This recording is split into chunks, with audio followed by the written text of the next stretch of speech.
Hello, people. Welcome to a new episode of Psicoactivo.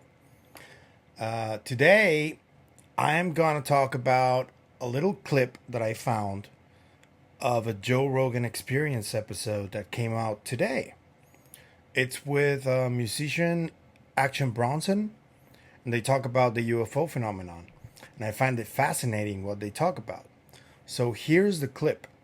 But I've been talking to a lot of people over the last few months that think that aliens are angels and devils. And that's like when you're hearing about like all those stories in the Bible about fallen angels and devils, like these people think that they were referring to aliens. That fell from the sky? No, it's just the term, the way they're phrasing it is like fallen angel, meaning like Satan, and that there's good angels and bad angels, there's demons and angels. What these people believe, and I don't necessarily agree with it, nor do I even understand it enough that I can argue against it, but they believe that all these stories are really referencing a spiritual force that's always here all the time and sometimes exists in the physical form. And it might be existing as these things that we keep looking for, like aliens and UFOs. And it might be doing that maybe even to comfort us, or maybe to be more plausible, or maybe to hide the true nature of what they are. So it will present as if it's from another planet.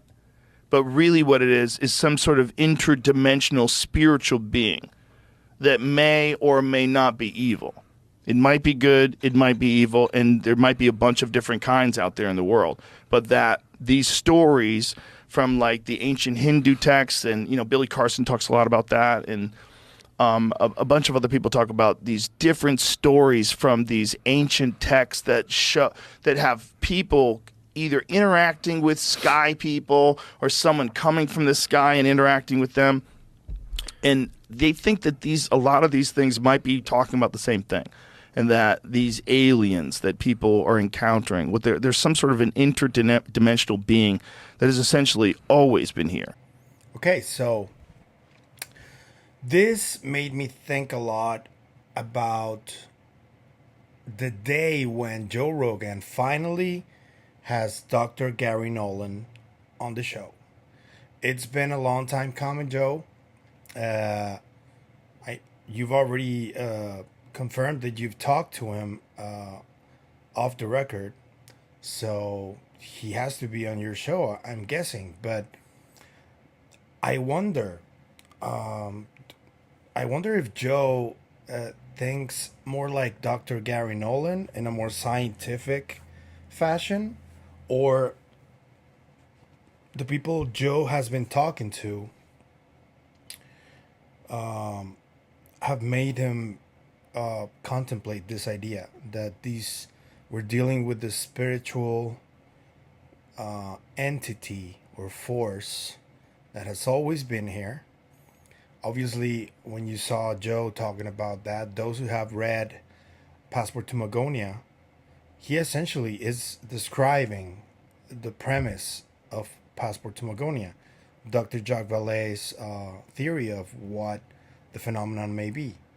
That it's an entity, a higher intelligence, that can manipulate the perception of people according to the times, and that it's always been here, that it's somehow influencing stuff. And where Joe connected one thing with another is when he talks about these ancient texts, which, I mean, we can't keep ignoring this, people. And I'm gonna mention a book that I think it's really new, but I think it encompasses everything, right? It conflates everything put together in one book that is nonfiction. It's actually 3 books.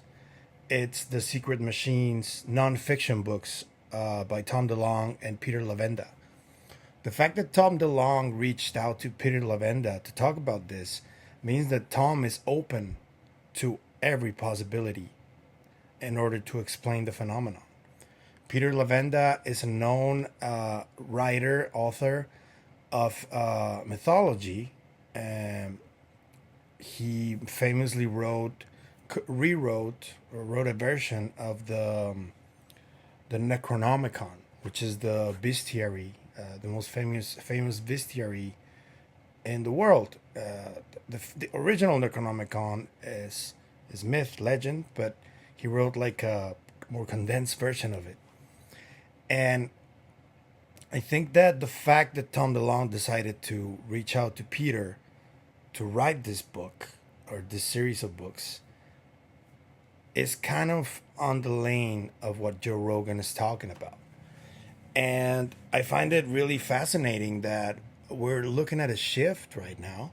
Just yesterday, Dr. Michael Masters and another two authors from Harvard floated already the idea of the crypto-terrestrial hypothesis. And one of these theories has to do with paranormal sightings of all kinds. Anything you can think of that is paranormal or cryptids and all that stuff.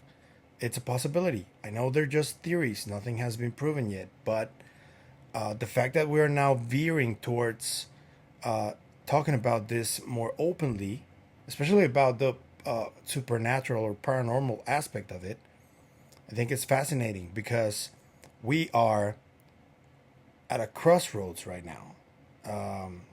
I can feel it. I know people who are more awakened can feel it too. Stuff is happening. We're starting to get an uptick in orbs.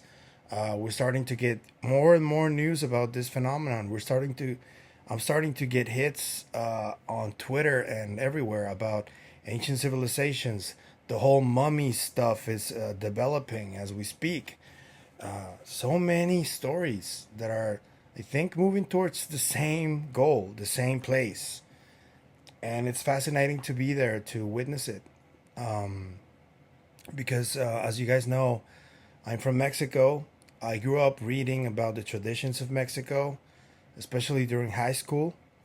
I know there are many cultures throughout history that have their own elders and their own wise people and their own shamans and healers.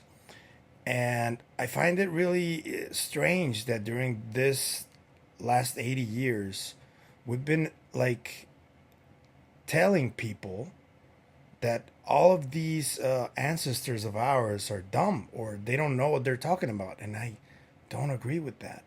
I think that they had some knowledge that we have lost. And I think we need to recover it. And I think it's great that people like Dr. Garry Nolan and Dr. Michael Masters and Dr. Jack Valet and people who have credentials to talk about this stuff are doing it in a scientific manner. We're going to get more papers, more peer-reviewed papers, more investigation, more scans, more everything. And I think that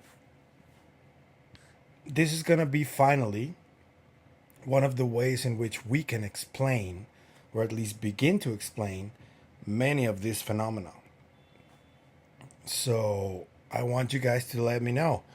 What do you think about what Joe Rogan talked about? Do you think there's a possibility that this spiritual phenomena and paranormal stuff could be real? Do you think our ancestors saw it differently than we are looking at it right now? Do you think they're like biologically their eyes were equipped back then and then we lost that over centuries? I wonder that's fascinating. And I'm here for the enhancement of human potential. That's what I'm here for mostly.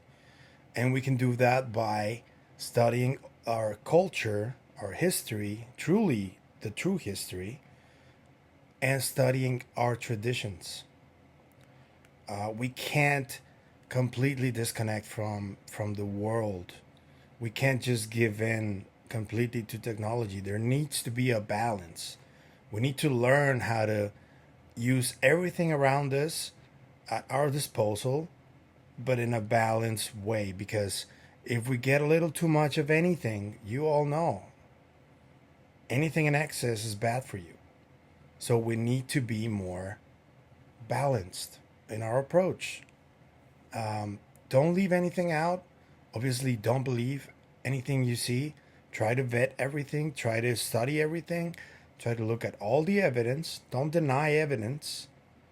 And I think that's the best way to go about it and to find out the truth, whatever that is.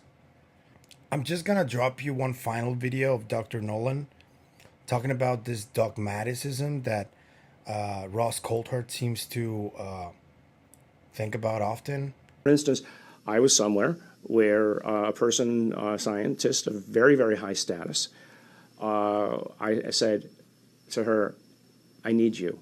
For what? She asked. And I told her. And she says, you're kidding me. And I said, of course not. You know me, but I need your help. And she said, okay, let's talk about it. How much of the problem is that there's a dogmaticism in establishment science to even considering the possibility that this UAP issue is real? How much? Yeah, how much of a problem is that for you? I don't see it as a problem. I mean, it was a problem previously, but I mean, frankly, I don't care what these other people think about what it is that I'm doing with my time. But I mean, it's an interesting word that you used, dogmatism. Where's dogma most usually used? In religion. So the best comeback I've actually found that actually causes an almost visible step back from scientists who are challenging me on this is to say that, well, first of all, you should give your PhD back because you've just broken your oath because you're not asking the right questions. And second, you should go join a priesthood. I think Dr. Nolan here hits the jackpot here because he can see the changes are already there. A lot of scientists are already asking questions, and that's wonderful. We're always going to have our debunkers or deniers, but I think that the fact that Dr. Nolan and other people from the scientific and academia community are talking about this, or at least trying to pay attention to it, is great news. So that's the video for today. I want to thank everybody. I want to ask you that if you like the content you see, you find value in it, please like, share, comment, subscribe. It really helps the channel keep growing, and I think we're doing well. I think we can just keep going, and I'm really enjoying these little videos, man. And I love talking about these topics because if you knew, I have a whole library of like paranormal and esoteric stuff right behind my room, and I just look at those books that I read, and I find it really funny that these synchronicities are taking me to talk about this in such a public fashion. I never imagined I would do it, so that's because of you guys. So thank you for allowing me to indulge myself into this passion. Without further ado, I will see you tomorrow. Bye.